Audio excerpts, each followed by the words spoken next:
Welcome to the Communication Diva Podcast, episode 96. On this episode of the podcast, Jen interviews chef, restaurateur, author, entrepreneur, and one of the dragons on the Canadian Broadcasting Corporation's television show Dragon's Den, Vikram Vij.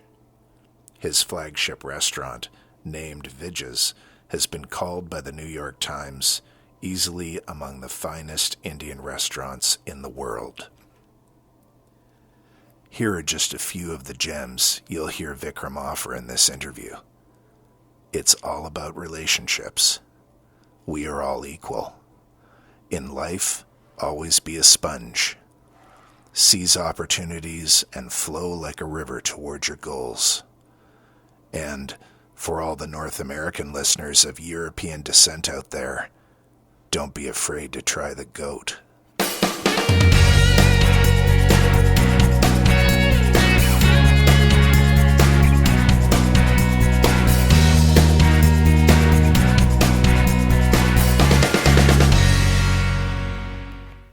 Hello, this is Jen Swanson with the Communication Diva Podcast, and welcome to episode 96. I haven't been putting out episodes as frequently as I have in the past, and mostly that's because I'm busy editing this book or fixing the edits suggested by the editor of the book that I have written that is coming out in the spring that I'm very excited about. And it is also a very busy time of year. This is almost the end of November, and as a United Church minister in the other part of what I do, this is a very busy time with extra services and all sorts of things thrown in there. And somebody decided they wanted to get married in early December, so I've got a wedding in there to do too. And so lots and lots going on. But I will be podcasting as I can. And with 96 episodes, hopefully you can go back if you haven't heard them all and check out some of the older ones. But I am excited today to be bringing to you celebrity chef, entrepreneur, and the newest dragon on Dragon's Den, the television show, Vikram Vij. And I met Vikram one evening when Scott and I went out for our anniversary dinner at My Shanty, which is his latest opening, his latest restaurant that is open here in the Vancouver, South Surrey, British Columbia area. And after a couple of glasses of wine and a little bit of nerve, I managed to ask him if he would have a conversation that I could share with you. And he was so gracious and so willing. And so a couple of weeks later, we got together, and our conversation is what you're listening to now. So without further ado, I'm going to turn you over to our interview. And thank you very much for listening.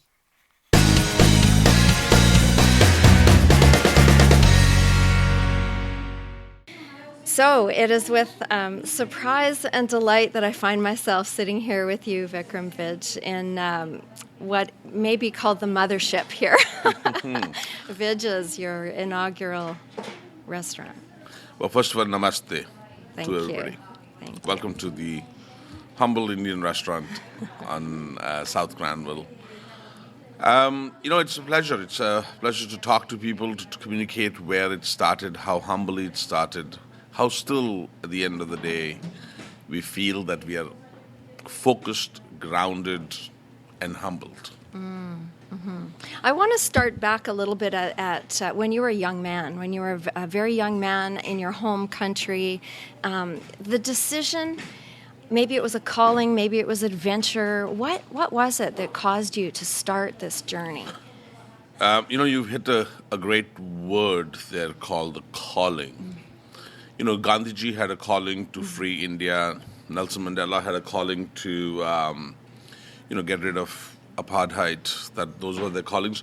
I think my calling was to bring awareness to my cuisine and my culture up. I felt that it was important to showcase that Indian cuisine is as complex as any French or Italian or Californian cuisine is. That when you put the cumin in, when you put the cloves in, when you put the cinnamon in, were as important. Mm-hmm. And to get away from this word ethnic, and that was my calling. So when I was a kid, I felt that I wanted to be a chef because I needed to bring more awareness to the cuisine. And so when I left India, I went to Austria to become a chef, and I got my, chef's papers from there. I actually learned to be a French chef. Oh, did you? In Austria? Yeah, and not actually an Indian chef. Wow. Because Indian food was ingrained in me from the day I woke up. Mm-hmm. My grandmother, my mother, my aunts always focusing on cooking day in and day out. And stressing out over small little spices. And they would sit there and talk about like, oh, I think I added too much tomatoes to this dish today. Or oh, I think I added too much cumin to it. I mean, they would talk about it as the winemakers talk about their acidity levels in their wines. And I think that's what got me. So it was in my blood to do this. Did you play in the kitchen when you were little? A lot. I mean, I always made chai for all the aunts that would come over.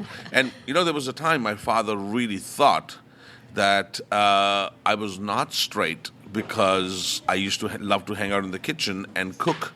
And I remember him telling me, he says, why are you in the kitchen? Like, is this unusual? Yeah. Like, should you not be going out and playing with the boys and hanging out with them? Mm-hmm. And I did that as well. Mm-hmm. But I loved coming home and creating something new in the kitchen. And I would say, oh, here's a sandwich I made for you, Mom. Or here's a certain soup that I would make that was absolutely delicious. And she would be like, really, you're interested in making soups and sandwiches? Was she delighted? At the time, I think she was a little worried because, my marks were really bad. I was extremely a naughty child. I didn't concentrate that much in school. I was always daydreaming. I remember she used to say to me, she says, why do you keep looking at the sky? Like, what is it that you're dreaming about? Like, focus on your books, focus on your studies.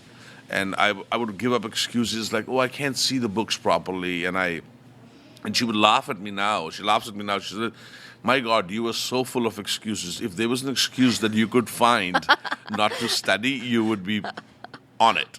There you go. And so then when did you know that you had to have food in your life as a career? My grandfather used to, enjoy whiskey sitting on the verandas of where I grew up. And he loved smoking cigarettes. So he would, every night when he was buzzed, he would call me and ask me to sit on his lap. Mm-hmm. And I would quietly go and sit on his lap. And he would say to me, when you grow up, in his buzzed little voice, he would say to me, when you grow up, I really want you to open up a restaurant for me because you love to cook and eat, and I love to drink. And he would say, I will become the bartender of your restaurant, and you and I will have a great restaurant, because he had a big heart, and he would give away scotch for free. Like, anybody who came over was like, yeah, go ahead, open up a bottle of scotch.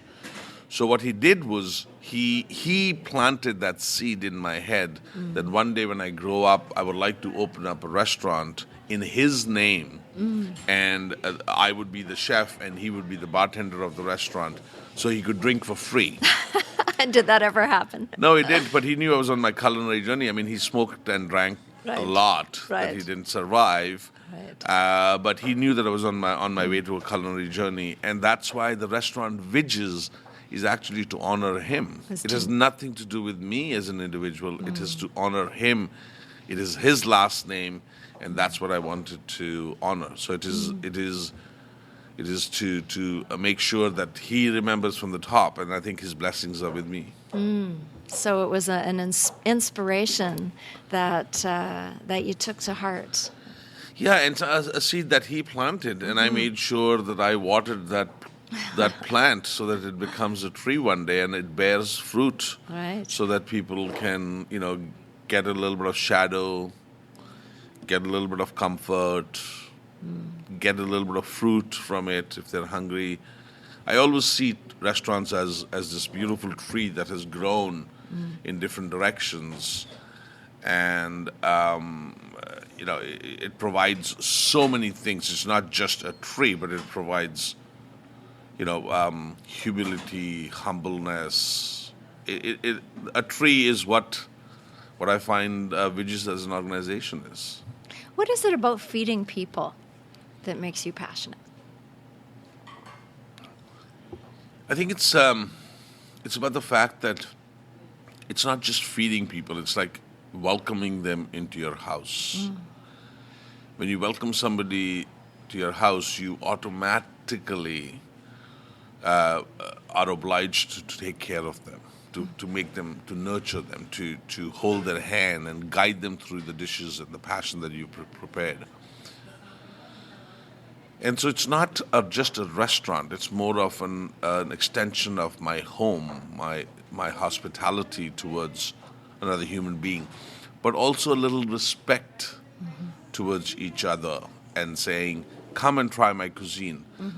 Because I really believe that when you enjoy cuisines from different parts of the world, you break down barriers, you build tolerances, you learn to accept each other in whoever they are. You don't always have to be a melting pot. You can be an individual as a fabric on a beautiful tapestry. And I really believe that, cuisines and music are going to solve the problems of the world.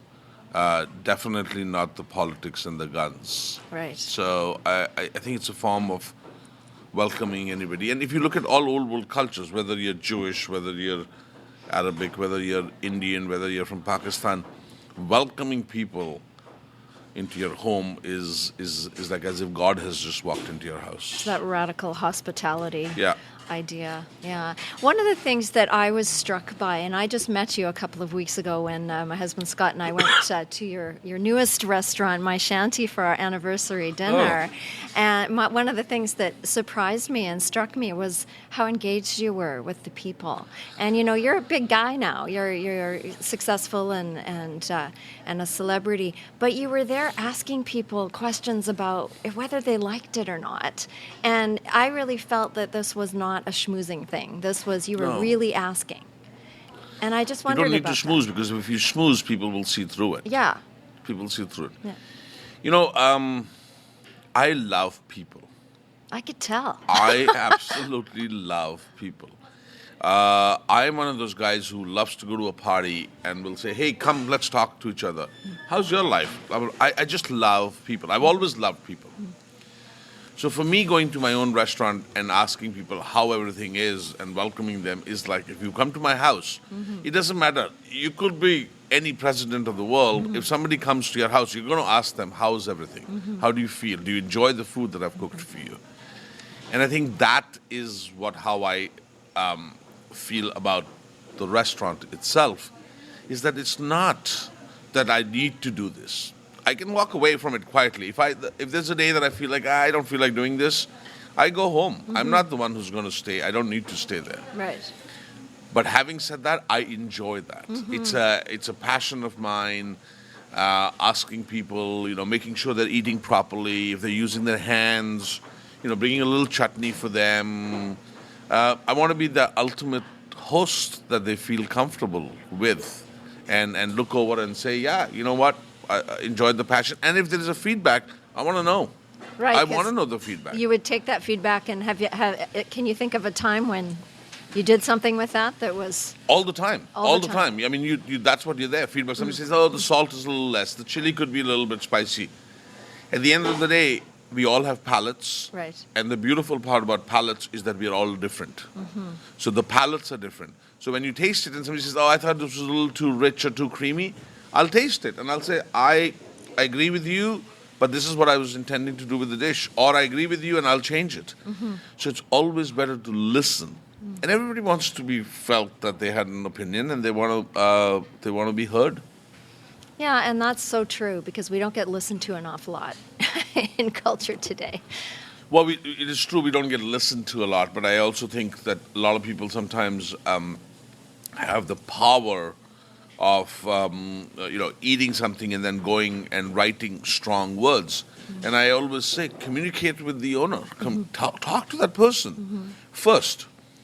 Then if your request falls on deaf ears and it doesn't go anywhere, then you're entitled to write your opinion wherever you want in a public forum. And I think it's extremely important to realize that try to understand what that person was trying to do. What was the motivation? What was the inspiration? Why did they do this? Why did they create this dish with that? I mean, when you taste a wine, you want to find out who the winemaker was, where did the grapes come from, what was the flavor of the grapes, what was the circumstances, what was the terroir at the time when the wine was made. And I think that's very, very important. So it's relationship. It's all about relationship. I mean, I've always said it's all about relationships. Do not ever think that it is not. Restaurant business is relationships. You must be proactive in making sure, and do not burn your bridges. Right. Do not upset anybody to the point where you can always agree to disagree, but do not burn any of the bridges. And I think that's one of my biggest things I always talk about when I'm talking to young entrepreneurs, is saying, do not burn your bridges down, and talk to each other and communicate with them. Talk to each other and just express yourself. There's no harm in saying, I didn't like this dish, or I don't think this is great. There's no harm in saying that. One of the things that that has struck me, and I haven't been to this particular restaurant. I've been to Rangoli's next door, and I've been to My Shanty, and I've got one of your cookbooks. So I've been thank you. A little bit afraid to try cooking, but I will do it. Is that you can't make a reservation. Doesn't matter who you are. Yeah, and no reservation policy is because we are all equal. It is about equality. Gandhi said we are all equal. So it's not about who has how much money. It's not about who's famous. It's not about saying this person is more important than the other person.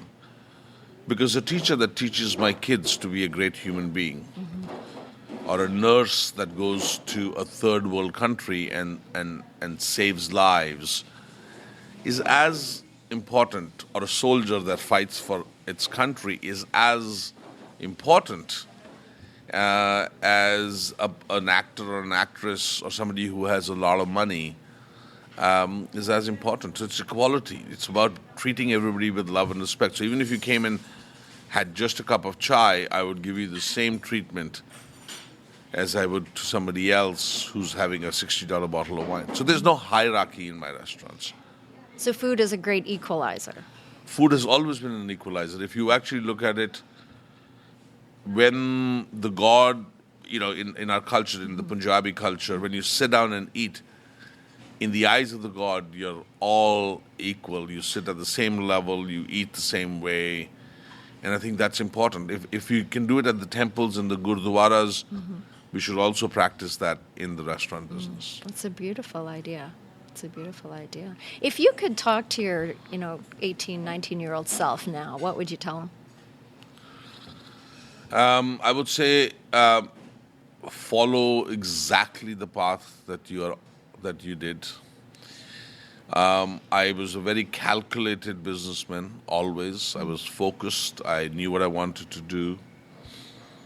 I have done everything that I wanted to do in the way I wanted to progress. I don't think I was thrown a curveball. If there was a curveball thrown at me, I kind of found ways to tackle those situations. But I don't know. I wouldn't say anything differently. I would be honored, and I'm humbled that I have been given this opportunity by God to fulfill my dreams. Obviously, the platform that was given to me by the fact that my father had enough money to send me to Austria to become a chef was obviously a big boost. And then when he came here from India with a little bit of cash to help me open up, so he gave me the seed money, and that's why I love to nurture young entrepreneurs, either by cash or by ideas, and say, guys, do this, this, and this will bring you, no, I wouldn't say success. It'll bring you contentment. It'll bring you what you really want to achieve. One of the things I'm interested in is I've just written a book that is going to be published in the spring. It's in editing right now. And it's aimed at 16 to 30-year-olds on how to present themselves in the most professional way in their workplace. And you're an employer of a number of people in that age range. And I wonder, what kinds of things would you tell someone who was looking to show up as professionally as they can in their workplace? I think one of my biggest suggestions to somebody who's from 16 to 30, and I'm sure you have that in your book always, is do your homework before you go. Find out where you're applying. Find out who the person is. Find out the name of the chef or the front of the house manager. Set up an appointment. Call. If the person is not calling you back, keep calling. Be persistent. Be pushy. It's okay. It's okay to be slightly pushy. It's okay to just say, hey, I want to talk to you. And that's extremely important. What is other thing that's important is when you're presenting your resume, you physically, the way you look is far more important than just what is on your resume. So dress up accordingly. Show the confidence. Show why you're there and why you would be an asset to this organization. The most important part is don't think you know it all. You don't. Right. I don't know it. I when I go and traveling to India and I go to people's homes and learn how to cook, I go there not as a chef, but as a student. And I say, teach me. Right. Because every grandmother in India, every person in India has their own style. And you should be the sponge. In life, you should always be a sponge that just soaks in the information. And then you can do what you want to do. Never are you a full-on expert in anything. And never should you feel that you're above anybody. That comes back to humility again, doesn't it? It's very important. It's very important to not forget the roots. Even if, don't forget your background. If you're from Algeria, for example, be proud of the fact that you're Algerian. If you're from India, be proud of the fact. Do not hide behind something that you're not, because eventually it'll come back. It'll haunt you eventually. So just be proud of who you are. That's wise advice. Wise advice. One of the things I understand that you do to this day is you find recipes in places. Yeah, I traveled to India. Yeah. I went to Turkey this year. I'm cooking at home now, Turkish dishes with my kids and seeing what they're liking and loving it. Loving every minute of it. The other thing that I'm totally loving is I love to travel. I love to go to people's homes and seeing the permutations and combinations of what they have created and then incorporating it. As I said, be the sponge. Also, always be a student. Don't be a teacher when you need to be, but most of the time be a student. Just learn from people. And it sounds like you love to teach. I love to teach. I love to tell people how to do things. I love to guide people. I don't think it's not about just purely teaching. It's about giving that helping hand. When a child is standing up and it needs that little hand or little rod, that's what I want to be. I want to be that twig that somebody who's floating on top of a lake, that person can hold on to the twig and they'll feel that I'm comfortable. So I'm not the kind of guy who says, do this, do this, do this, and then that's the way it is. I'm more of that helping hand, that gentle, just, tuck at it. And, the analogy is, it's funny because, and the reason why I feel that way is because when my grandfather used to drink, obviously he would drink enough that he would feel stumbly. And because he used to stumble, I was always that hand or the shoulder that he would hang on to. So as a young child, I've always wanted to be there for my grandfather, or that that person that he could lean on to and take him to bed, and he would fall asleep there. And he was like the most gentle man you would ever find. He would laugh, he was crazy, but he enjoyed his drinks, and at that time I didn't understand it. Right. I was so young, what he was doing to himself. So I would just wait up for him, and when he was finished, I would say, okay, it's time for you to go to bed. And I was that helping hand. I was that little shoulder that he would put his hand on. And I think that's what's subliminally come to me that I want to. So it's not as much as a teaching. It's more about being the empowering people. Yeah, to empower people that if somebody needs me, if somebody wants some help, I'm there to say, do this, and then maybe things will improve. Right. And is that what caused you to want to be on the Dragon's Den? Is that part of it? The journey of Dragon's Den was exactly the same. Of like, when I had first wanted to open up a modern Indian restaurant, I had gone to some venture capitalists and asked for $20,000, and they kind of closed the door on me by saying that a modern Indian restaurant will not work because most people were used to butter chicken and chicken tikka masala. Yeah. And I remember coming back, dejected, and I was crying, and I called up my dad and said, "I'm sorry, I was hoping to get $20,000, and would you?" But I got rejected, so I think I'm going to continue working and try to save money. And he didn't say anything, he just kind of put the phone down. He says, "Oh, don't worry, you'll be fine." And I remember 3 weeks later, he arrived with $23,000 in a brown paper bag. Good heavens. From India. He sold a property of his. Wow. And he said, "Here, go fulfill your dreams." Wow. Such support. Yeah. Yeah. And that's the support I want to give to the young entrepreneurs when they come and face us. I don't want to mock them. I don't want to make fun of them. I don't want to be the one who says, I want to be honest and say this is not a great idea, but I do not want to be the tough one. Yeah. And who's either humiliating them or mocking them.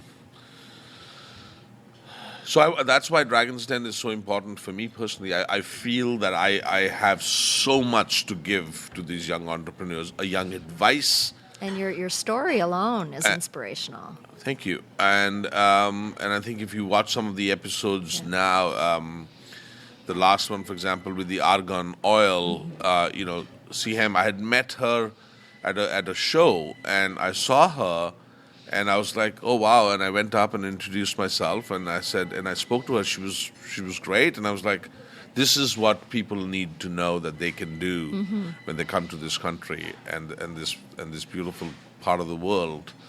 And she has absolutely loved it. So it's giving you something back.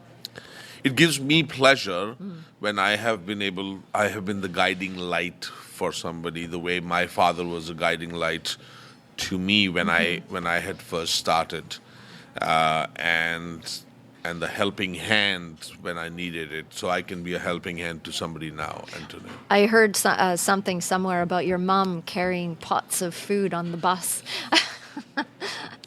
So when they came here from India, obviously my mom's contribution was that she wanted to make the best curry ever possible. So we lived in Richmond, and she would make the best chicken curry every day in the afternoon. And she didn't tell me for the longest time that everybody mocked her and made fun of her on the bus because she would have this pot of curry between her legs on the bus, and the whole bus would smell of Indian food, of chicken curry. That would be torture. I know. But she wanted to make that fresh curry, so she would make it around 3 o'clock in the afternoon, and she would come down on the bus from Richmond, and she didn't tell me for the longest time that everybody looked at her saying, "Oh wow, she's got curry."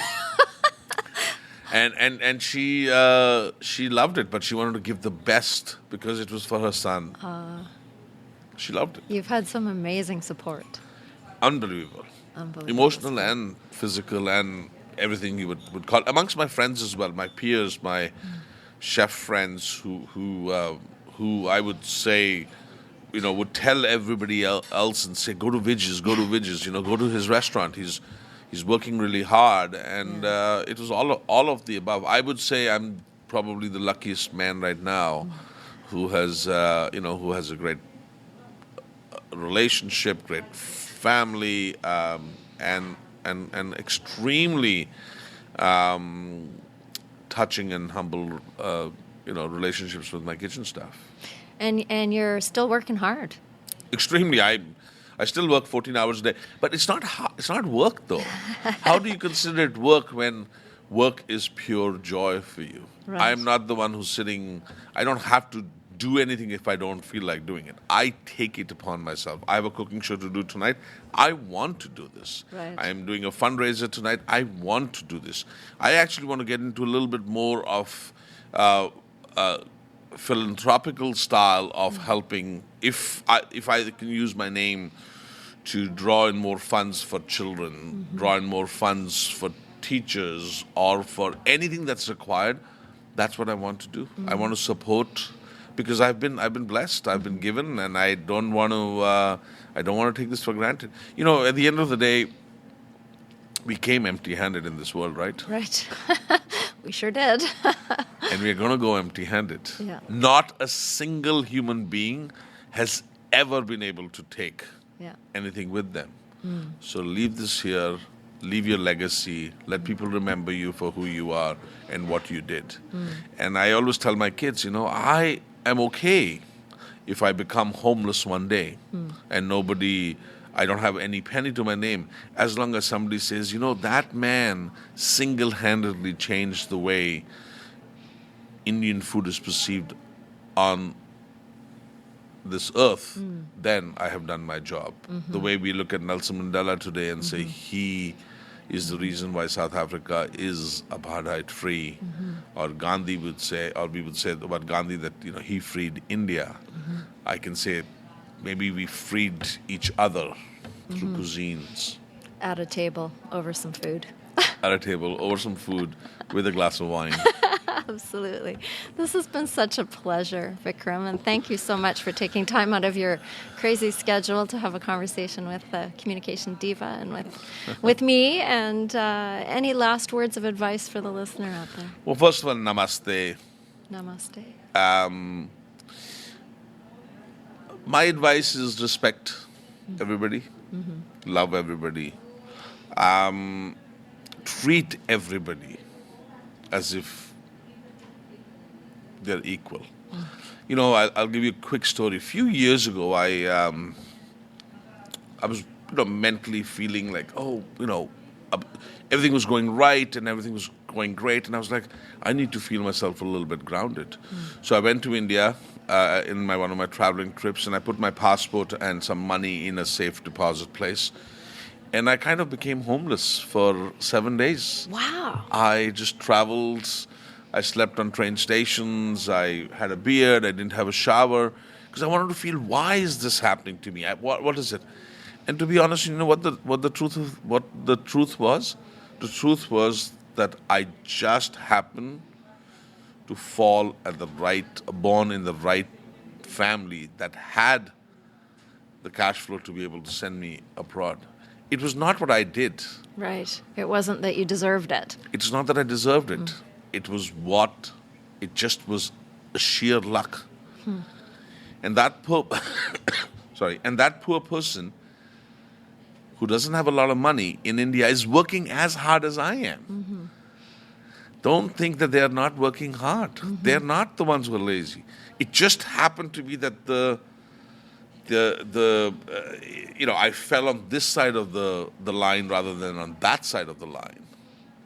So just give me 1 second. Sure. Hi. I think I found the wrong place. I'm looking for the market. Right next door, sir. Oh, thank right you. next door. Thank you. Right next door. Sorry. So it was nothing that I did that said, oh, I deserve this. What I did was that I was given an opportunity and I took that opportunity or seized the opportunity. And that's what I would tell everybody. That would be my advice is seize the moment, seize the opportunity.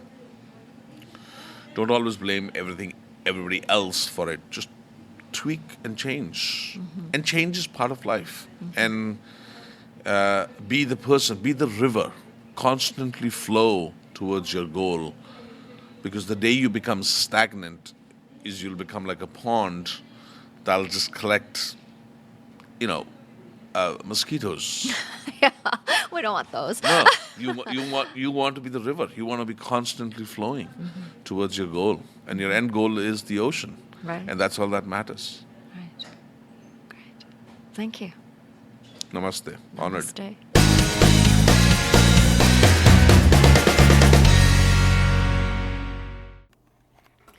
Hi, so I hope you enjoyed that conversation with Chef Vikram Vij and the restaurant sounds as the restaurant was getting ready for the day. In the background there, people were cooking and busy in the kitchen, and the smells were delicious, and the chai tea that I had was fantastic. So I really enjoyed my conversation, and I hope you did too. I will put links to the cookbooks that Vikram has published on the website at communicationdiva.com. And I'd also like to encourage you to come over to the website and sign up for the email list if you're not already on it, because I have... I'm going to be sending out information as to when you can pre-order the book that I'm writing called What They See, How to Stand Out and Shine in Your New Job. So that will be coming out in spring of 2015. And if you want to get first notice that it's available and when the book launch and all of that is, if you would like to come and put your name on the email list, I only send out newsletters on occasion, kind of like podcasts now. So you're not going to get a bunch of spam in your inbox, so I promise.